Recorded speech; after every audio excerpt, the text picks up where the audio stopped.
अनवर साहब और सभागार में उपस्थित मित्रों, साहित्य और सिनेमा आज का विषय है। बड़ा सीधा और सरल और सपाट सा विषय लगता है, लेकिन ये इतना जटिल विषय है और इतने आयामों और इतने संदर्भों को समेटता है कि आप एक बहुत छोटी सी गोष्ठी है, बहुत छोटे से वक्तव्य में इसको समेट नहीं सकते हैं। एक लंबे कालखंड को भी, संश्लिष्ट संदर्भों को भी, और फिल्मों में हिंदी के उपन्यासों, कथाओं और कथानकों के साथ किस तरह का सलूक हुआ है और उसका क्या हश्र हुआ है, या जिन लोगों ने हिंदी कथानकों पे फिल्में बनाई हैं वो किस दौर से गुजरे हैं, चाहे वो फणीश्वरनाथ रेणु हो, चाहे प्रेमचंद की मजदूर पर बनी हुई फिल्म हो, इन तमाम बातों को समेटता है। इसलिए दो चार बातें मैं मोटी मोटी कहूँगा जो मैं समझ सका हूँ इनको। और मैं फिल्मों का दर्शक हूँ, फिल्मों में मेरा सीधा कोई रिश्ता नहीं है, न फिल्मों में मेरा कोई दखल है, जिस तरह से जमाल साहब का या शरद भाई का या चड्ढा जी का है। हम बिल्कुल शुरुआती दौर को याद करें कि जब दादा साहब फाल्के ने हिंदी में पहली फिल्म बनाई थी तो उन्होंने पौराणिक कथानक उठाए थे। पौराणिक कथानकों को उठाने के पीछे जो रोचकता का पुट रहता है और नाटकीयता का जो पुट रहता है, और कुछ संदर्भ कई उपन्यासों में या कथानकों में सनसनीखेज रहते हैं, उसके पीछे सारी मंशा थी। और लेकिन बाजार का दबाव उस वक्त भी लोगों के ऊपर काम कर रहा था, किसी ने भी फिल्म बनाई हो। और ये बाजार का दबाव समझ लीजिए कि जैसा कि मंडलोई जी ने कहा, 70 के दशक तक उतना गहन, उतना तीखा, उतना सांद्र नहीं था जितना कि सन 70 के दशक के उत्तरार्ध के बाद से, पोस्ट इमरजेंसी कह सकते हैं, उसके बाद जिस तरह से लगातार बढ़ता गया और जिस तरह से चीज़ों को उसने बदला। आप याद कीजिए कि एक ज़माने में गोदान पे फिल्म बनती है, भगवत चरण वर्मा की चित्रलेखा पे फिल्म बनती है और तमाम कथानकों को लोग उठाते हैं, और उस वक्त के सारे साहित्यिक, सारे रचना फिल्मकार कहीं ना कहीं साहित्यिक लोगों से और साहित्यिक विधाओं से इस अर्थ में तो जुड़े ही रहते हैं कि वो उपन्यासों को, कथाओं को, कहानियों को, पत्रिकाओं को, लेखों को पढ़ते थे।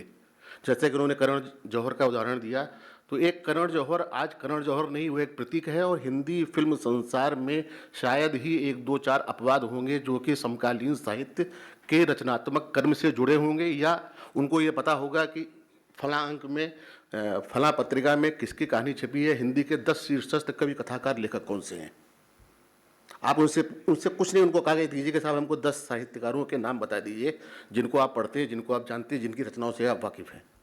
मुझे लगता है कि प्रभात झा या दो चार और लोगों को छोड़ दीजिए, बहुत कम लोग ऐसे होंगे, प्रकाश झा या दो चार लोगों को छोड़ दीजिए जो ये कह सकें कि साहब ये देखिए, ये मेरी सूची है और मैं इनको जानता हूँ, मैंने इनको पढ़ा है, इनकी फलां कहानी मुझे अच्छी लगती है, इनकी फलां लंबी कविता मुझे अच्छी लगी, या इनके उपन्यास ने मुझे बहुत प्रभावित किया। तो जो हिंदी समाज में साहित्य या साहित्यिक कृतियों की केंद्रीय भूमिका का न हो पाना कहीं ना कहीं फिल्मों में हिंदी साहित्य के साथ दोयम दर्जे का सलूक को के आधार भूमि तैयार करता है। जब हमारा साहित्य हिंदी समाज में केंद्रीय भूमिका में नहीं है, उसका आज की तारीख में उसका वजूद हाशिए में एक कोने में सिमटा हुआ है। हिंदी पट्टी जो पंजाब से शुरू होकर बंगाल की सरहद तक जाती है, या इधर हरियाणा से शुरू होकर विदर्भ के अंत तक जाती है, एक बहुत लंबी पट्टी जिसको कि हम हिंदी पट्टी कहते हैं, और बोलचाल में उसको काऊ बेल्ट भी कहा जाता है।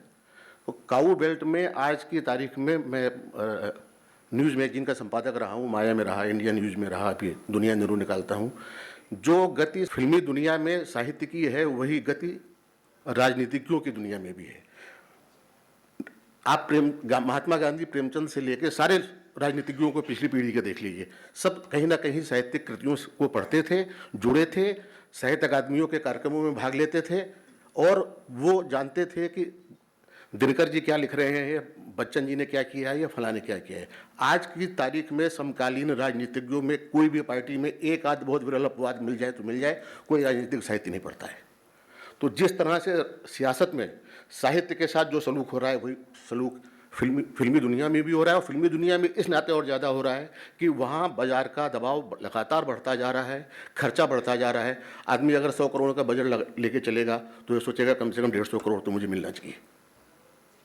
तो हिंदी की एकता जिस तरह से हिंदी समाज में छीन हुई है, दोयम दर्जे की हुई है, उसी कारण से फिल्मों में भी हिंदी के साथ ये हुआ है। आप तीसरी कसम को याद कीजिए, शैलेंद्र जब फणीश्वरनाथ रेणु की तीसरी कसम पर फिल्म बनाते हैं तो उनके मन में क्या ख्वाब था, उनकी पूरी जीवन भर की साध थी कि वो इस फिल्म को बनाएं।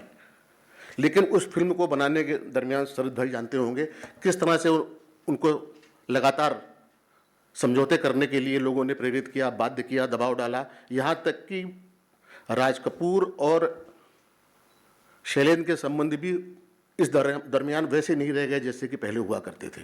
और उसके बाद शैलेंद्र का क्या हश्र हुआ, किस तरह से वो आर्थिक गर्त में गए, किस तरह से उनका बाद में निधन हुआ, ये सारी चीज़ें पता है।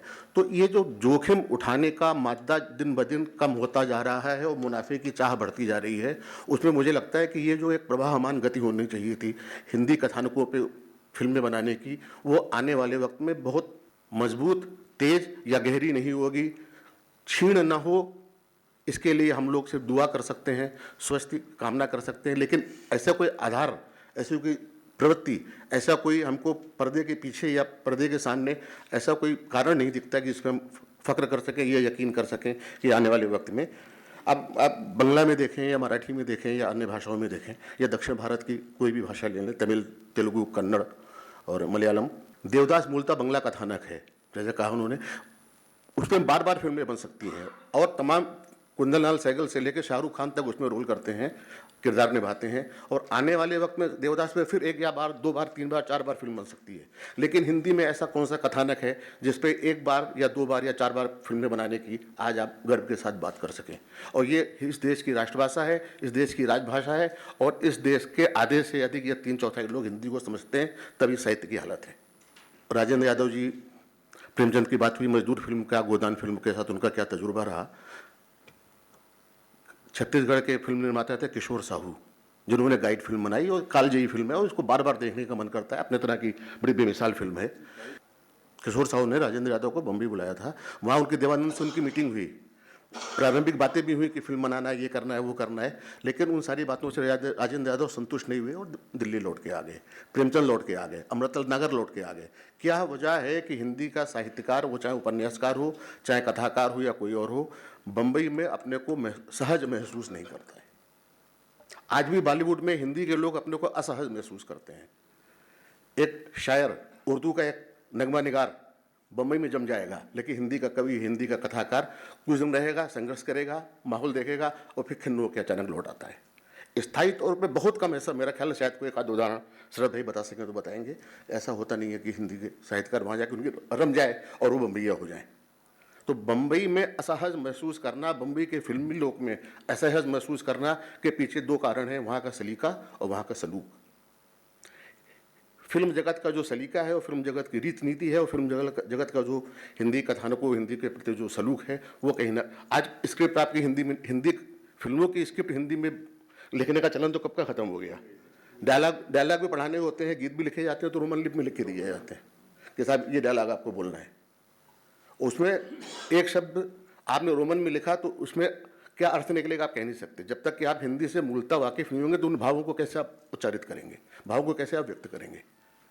और एक दो चीज़ें और मुझे लगता है कि जब तक हिंदी लोक में या हिंदी संसार में साहित्य की केंद्रीय या महत्वपूर्ण या जरूरी भूमिका नहीं होगी, जरूरी स्थिति नहीं पैदा होगी, तब तक जो है साहित्य और साहित्यिक कृतियों के साथ फिल्म में वही सलूक होता रहेगा जो कि धीरे धीरे होता जा रहा है, क्षरण हो रहा है, ह्रास हो रहा है, अवनति हो रही है, अवमूल्यन हो रहा है। ये सारी चीज़ें हम लोग कहते रहेंगे। जबकि साहित्य, फिल्मों का संबंध जैसा आपने कहा कि बाजार से होता है और साहित्य का संबंध चित्त से होता है।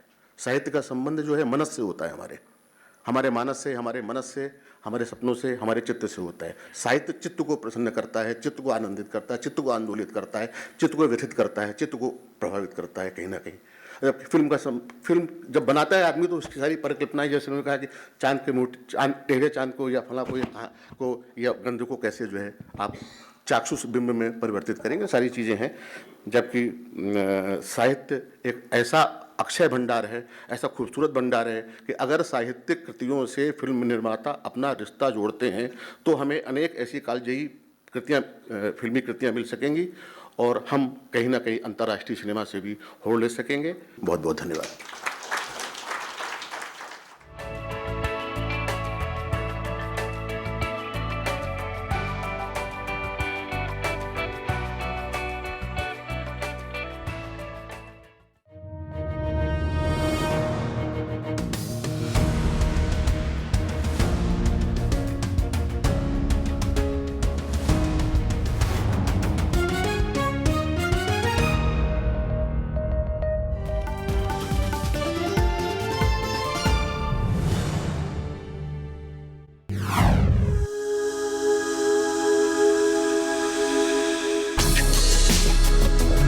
Tales that inspire. Stories of social change. A salute to diversity. Promoting public discourse. Events that motivate. Inspiring the innovative spirit. Watch Rajya Sabha television documentaries.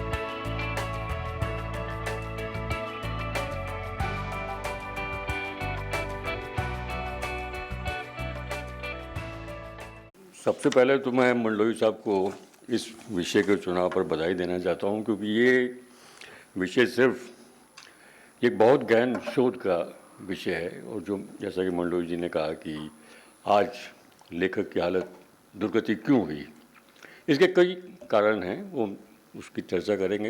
लेकिन बात दादा साहब फाल्के पर ही आती है, क्योंकि दादा साहब फाल्के ने जब राजा हरिश्चंद्र बनाई तो उससे कुछ महीने पहले उन्होंने, वो क्रिसमस पे बॉम्बे में बड़ी फिल्में दिखाई जाती थी, उन्होंने लाइफ ऑफ जीसस क्राइस्ट नाम की एक फिल्म देखी और वो 3-4 दिन उसको लगातार देखते रहे। उन्होंने कहा कि जब मैं उसको तीसरी बार देख रहा था तो मुझे लगा कि काश पर्दे पर हमारे देवी देवता क्यों नहीं आ जाते। तो उन्होंने कृष्ण पे सोचा, राम पे सोचा, पर उन्हें लगा कि साधन बड़े सीमित हैं। तो राजा हरिश्चंद्र का ऐसा सब्जेक्ट है जो नाटकों में भी खेला जा रहा था, गांव के लोग उससे वाकिफ़ थे। तो उन्होंने कहा कि ये एक ऐसा विषय है, तो उन्होंने उसको लेके राजा हरिश्चंद्र बनाई और ये देखी कि उस परंपरा को या उस जिस चीज़ को लेकर दादा साहब फाल्के ने एक फिल्म उद्योग खड़ा किया था, उसके पीछे आदर्श थे, कुछ वैल्यू सिस्टम था। लेकिन वो धीरे धीरे, और ये भी बड़ी दिलचस्प बात है कि जब साइलेंट ईरा शुरू होता है तो लगभग 25 साल तक रहता है। और फाल्के ने अपनी आखिरी फिल्म जो है वो टॉकीज़ बनाई गंगावतरण के नाम से, वो फिल्म चली नहीं। और उन्होंने कहा कि मुझे इस फिल्म को बनाने में रत्ती भर मज़ा नहीं आया जो मुझे हरिश्चंद्र को बनाने में आया था। तो इसमें भी बड़ी दिलचस्प बात यह है कि आप जब बात करते हैं तो इसमें कोई शक नहीं कि बंगाल ने इसमें बहुत महत्वपूर्ण भूमिका निभाई और इसका सबसे बड़ा श्रेय जाता न्यू थिएटर्स को, क्योंकि न्यू थिएटर्स एक ऐसी संस्था थी जिसके संस्थापक जो थे BN सरकार, वो खुद इंजीनियरिंग की शिक्षा लेने गए थे इंग्लैंड, उनके फादर अटॉर्नी जनरल थे, और उन्होंने वहाँ पर कुछ नाटक वगैरह देखे तो उनको लगा यार ये बड़ा इंटरेस्टिंग वो है, तो क्यों ना कलकत्ता में कुछ ऐसा किया जाए। उन्होंने इस चीज़ को ध्यान में रख के, क्योंकि वो सिविल इंजीनियर थे, तो उनका सिविल इंजीनियर के बतौर एक ही कंट्रीब्यूशन था कि उन्होंने 2 सिनेमा हॉल बनाए वहाँ पर, चित्रा और न्यू सिनेमा के नाम से। और ये भी दिलचस्प बात है कि उसका उद्घाटन उन्होंने जो कराया वो शरद चंद्र चटर्जी नहीं किया, चट्टोपाध्याय ने किया, जिनके बाद में उपन्यास में देवदास फिल्म बनी। देवदास की फिल्म के लिए जब बरुआ राइट्स लेने गए उनके पास, शरद बाबू के पास, उन्होंने कहा कि नहीं, मैं तुम्हें राइट्स नहीं दूंगा। पहले 2 साइलेंट फिल्में देवदास पे बन चुकी हैं और उन्होंने मेरे उपन्यास का बड़ा गर्क कर दिया। अब साइलेंट ईरा में देवदास बनती है, 2 वर्जन बनते हैं, दोनों से वो नाखुश हैं। तो उन्होंने कहा कि एक मैं कंडीशन में तुम्हें राइट्स दूंगा कि मैं खुद सेट पर आऊँगा और देखूंगा कि तुम क्या कर रहे हो। 3-4 दिन वो सेट पे आए, उसके उन्होंने कहा कि नहीं, तुम ये ठीक ठाक मेरे उपन्यास के साथ वो कर रहे हो, और उन्होंने उनको ग्रीन सिग्नल दिया। और ये तो बड़ा मशहूर किस्सा है कि जब ये फिल्म रिलीज़ हुई बांग्ला में, जिसमें पीसी बरुआ ने खुद देवदास का रोल किया था, तो वो कहते हैं कि रिवॉल्वर लेके गए थे, उन्होंने कहा कि अगर ये फिल्म लोगों ने एक्सेप्ट नहीं की तो मैं शूट कर लूँगा अपने आप को। और शरद बाबू उनके साथ ही बैठे हुए थे सिनेमा हॉल में, और जैसी फिल्म ख़त्म हुई तो उन्होंने उसको गले से लगाया, उन्होंने कहा कि देखो बरुआ, अगर मैं देवदास लिखने के लिए पैदा हुआ हूँ तो तुम इस पर सिनेमा बनाने के लिए पैदा हो। 12-13 बार देवदास पे फिल्में बनी, पाकिस्तान में भी बनी, बांग्लादेश में भी बनी, साउथ में तीनों, तमिल, तेलुगु, मलयालम। तो अब नहीं, अब तो अभी सुधीर मिश्रा की फिल्म का जिक्र हुआ और 3-4 फिल्में बीच में वाइंड अप हो गई। सावन कुमार टाक ने भी अनाउंस की थी, गुलजार साहब भी बनाना चाहते थे ज़माने उस हिसाब से, लेकिन 13-14 फिल्में रिलीज हैं। लेकिन अनुराग कश्यप ने कहा था कि वो जब नावल लिखा गया था वो अर्ली 20th सेंचुरी थी, उस गांव का ये था। मेरा देवदास जो है वो, जो अब डेकेडेंस आ रही है यूथ में, इसलिए वो ड्रग्स का सहारा लेता है, वो पहाड़गंज के होटल में रहता है और वो आत्मघाती जो उसका एक चरित्र है, जो देवदास कवि है, वो सब हम देखते हैं इसके अंदर। इसका सबसे बड़ा कारण ये था कि बंगाल में साहित्य की बड़ी समृद्ध परंपरा रही है और उन लोगों ने जब न्यू थिएटर शुरू हुआ तो टैगोर उस वक्त शांति निकेतन में थे और उन्होंने खुद देखा कि एक नया मीडियम है तो क्यों ना इसमें भी हाथ आजमाया जाए, तो वो खुद नटेर पूजा के लिए न्यू थिएटर्स आए और वहाँ पर उन्होंने अपने नृत्य नाटिका का फिल्म संस्करण बनाया। दूसरा ये था कि चाहे आप BN सरकार को लें या आप हिमांशु राय को लें, आप शांताराम और महबूब खान को छोड़ दें, बहुत पढ़े लिखे लोग उस वक्त फिल्मों से जुड़े हुए थे। केदार शर्मा MA अंग्रेज़ी फर्स्ट क्लास करके वो बॉम्बे कलकत्ता पहुँचते हैं सिर्फ मैच इसलिए कि उन्होंने पूरन भगत फिल्म देखी देव की बोझ की। देव की बोझ खुद बड़े क्वालिफाइड थे और भी बड़े ऐसे डायरेक्टर्स थे जो हाईली एजुकेटेड थे, तो एक तो वो एक बहुत बड़ा रीज़न था। और सत्यजीत रे ने आज़ादी के बाद सबसे पहला जो अपना आतिर पंचाली की, उसके बाद उन्होंने 3 कन्याएं बनाई टैगोर की कहानियों पे, या आप देखें कि चारुलता नशनीड़ पे, बम्बई में भी इस पर काम हुआ, मिलन फिल्म बनी उस पर। तो ये बड़ी दिलचस्प बात थी कि उस वक्त हिंदी के दिग्गज लोग जो थे इंडस्ट्री से जुड़े हुए थे। प्रेमचंद खुद गए और भवनानी, मोहन भवनानी बहुत अमेरिका से सब कुछ सीख के आए थे। उन्होंने प्रेमचंद से कहा कि ये आपका मीडियम नहीं है, ये मेरा मीडियम है। उन्होंने उनकी मिल कहानी पर बाद में मजदूर के नाम से रिलीज़ हुई, तो तब उन्होंने फिल्म, प्रेमचंद ने कहा कि ये तो मेरी कहानी है ही नहीं, तो बड़े दुखी मन से वापस आए। उनके बाद में भी उपन्यासों पर फिल्म बनी, नानू भाई ने इस पर सेवा सदन बाजार हुस्न के नाम से बनाया, फिर भवनानी ने रंगभूमि 1946 में बनाई और ये परंपरा 60 के दशक तक चलती रही, जिसमें कृष्ण चोपड़ा ने गबन, 2 बैलों की कथा पर हीरा मोती के नाम से फिल्में बनाई। लेकिन सत्यजीत रे के अलावा 2 नाम और हैं जिन्होंने साहित्य पर बड़ा सीरियसली काम किया। मृणाल सेन का, मृणाल सेन ने तकरीबन सभी इंपॉर्टेंट कृतियों पर फिल्में बनाई। रे ने की सबसे बड़ी बात ये थी कि उन्होंने टैगोर को लिया, उसके अलावा उन्होंने शंकर जो घोर देश का लेखक है और बिल्कुल महेंद्र मित्र को लिया, सुनील गंगोपाध्याय को लिया, तो उन्होंने तकरीबन सभी मेन उनको लिया। और उन्होंने ये सुरेश जिंदल ही बता रहे थे कि हम लोग पूना में थे, वहाँ रे आए हुए थे, और रे को किसी ने सवाल पूछा था कि आप हिंदी में क्यों नहीं फिल्म बनाते, बंगाली लिमिटेड ऑडियंस है इसकी। तो उन्होंने कहा कि let me gate a good story.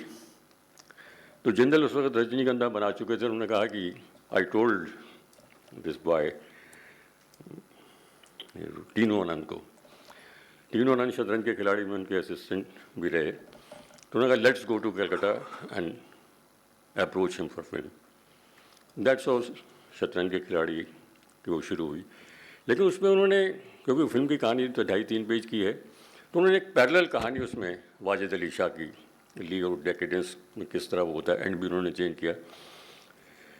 दूसरी उन्होंने सदगति टेलीफिल्म बनाई, वो भी 51-52 मिनट की फिल्म थी।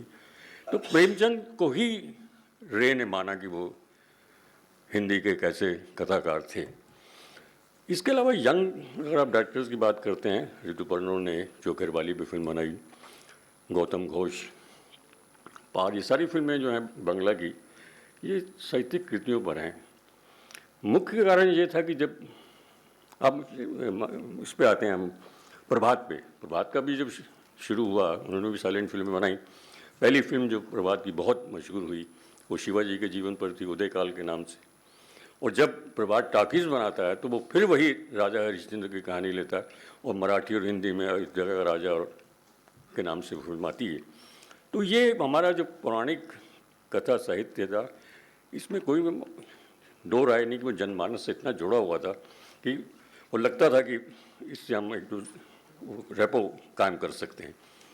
गुरुदत्त एक ऐसे निर्देशक थे जिन्होंने हल्के फुल्के क्राइम थ्रिलर से शुरू किया और आर पार से साहिबी भी गुलाम तक उनकी जो जर्नी है अगर आप देखें तो गुरुदत्त ने एक इंटरव्यू में कहा था कि मैं अगर खुद मैच्योर हो रहा था तो मैं मैच्योर ऑडियंस की भी उम्मीद कर रहा था, लेकिन कागज़ की फूल की सफलता के बाद वो बिल्कुल टूट गए और फिर उन्होंने 14वीं का अंजाम जैसी एक कमर्शियल फिल्म बनाई और उससे जो फ़ायदा हुआ उसको लेकर उन्होंने साहब बीबी गुलाम बनाई। और साहब बीबी गुलाम की दिलचस्प ये थी कि गुरुदत्त ने वो नाटक भी देखा हुआ था जो साहब बीबी गुलाम स्टेज हुआ था कलकत्ता में, बांग्ला में फिल्म भी बन चुकी थी, खुद उन्होंने बांग्ला में उपन्यास पढ़ा हुआ था।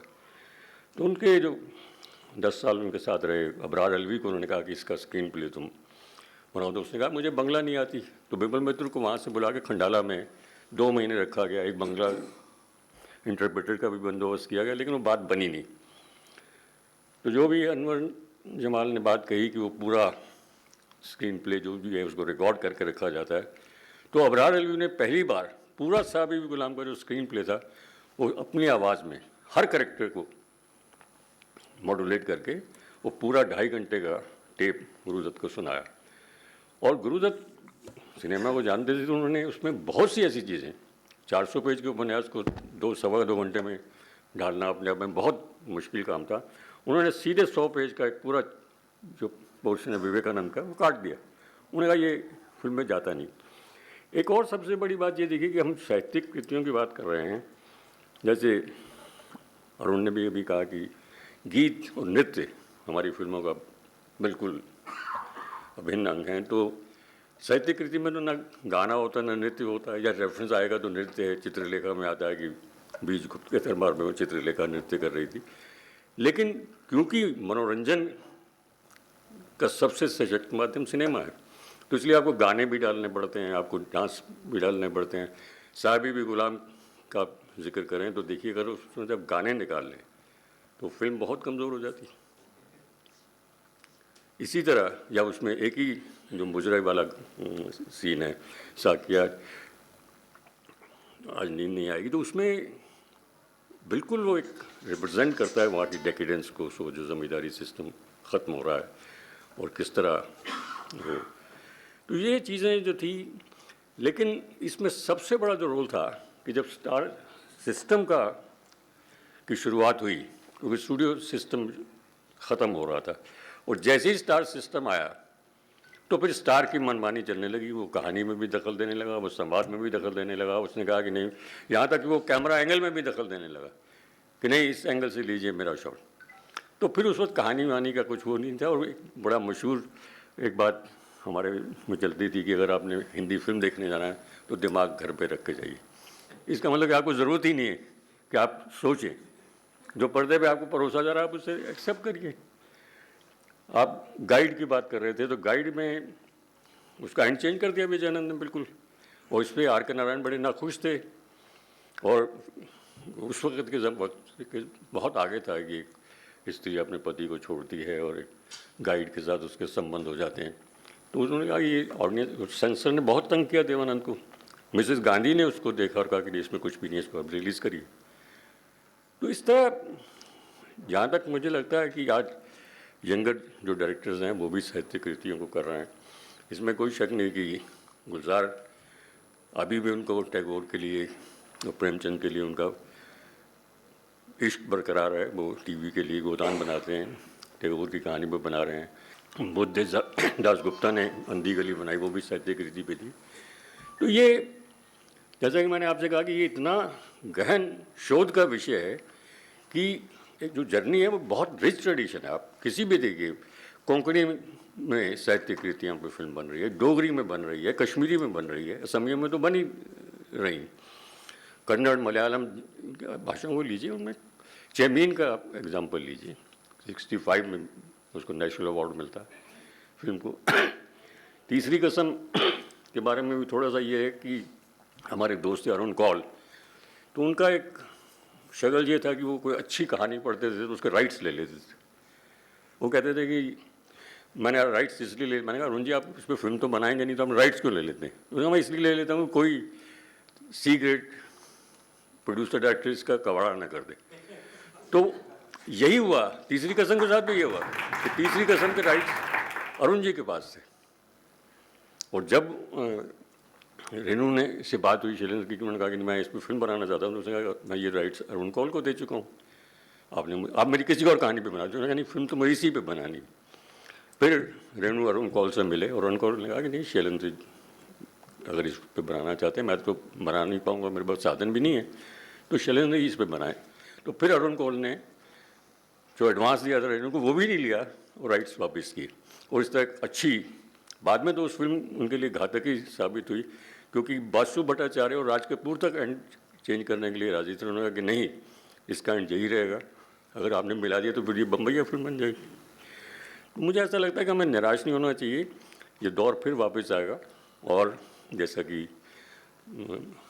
अपना मणिकौल का जो अपना सिनेमा है, मणिकौल ने जब दुविधा बनाई थी तो कितने लोगों ने उस पर वो किया, उसकी रोटी या आषाढ़ का एक दिन, सतह का उसे उठता आदमी, तो मणिकौल ने कोई चीज़ छोड़ी ही नहीं।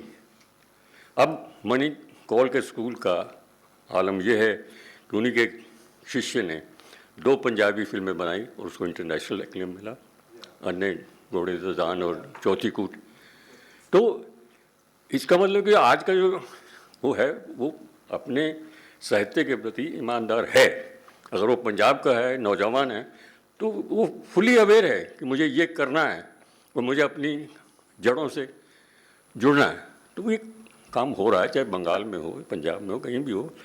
तो स्थिति इतनी ख़राब नहीं है। लेकिन मैं एक बार फिर मनोज जी आपको मुबारकबाद देना चाहता हूँ कि आपने विषय चुना।